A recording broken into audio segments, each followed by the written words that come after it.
అమ్మ ఇవోటి నా వంకాయల పత్రికలు నా వంకాయల చుట్టాలు పంచలాకి అసకొచ్చి పేదా ఇంట్లో ఎవరు నడిచి బయటకు వచ్చాయండి. పెద్ద మాట అన్నాడు సరాడు.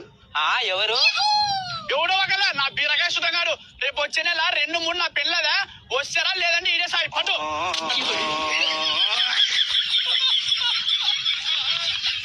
నువ్వు రాకుంటే నా పెళ్ళే మాగదు. మా అప్పగాని బాగా తట్టుకోలేక బట్ట నీకు వచ్చినట్ట. సరే సర్లే చాయ్ నది అయిపోదురా. ఏంటిది చాయ్? అమ్మ చాయ్ చాయ్ నా వంకల చాయ్ అందరి ఇళ్ళ కదా చాయ్ ఆగి నా కడుపాల చాయ్ అయ్యేదా? ఒక్క నా కొడుకు పోతే నీకలా పిలుస్తారా? ఇంతవరకు నా జీవితంలో చాయ్ తాగలేకుండా అంత చాయ్ తాగాను ఇప్పుడు.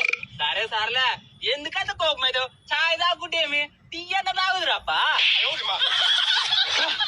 కొడక నా పెళ్ళున్న నాకు బతికే కొడక లేకుంటే ఆ చాయ్ ఎలకల ముందు కలిపి నీకు దాపి నీ పీని గెలిచి కొడక.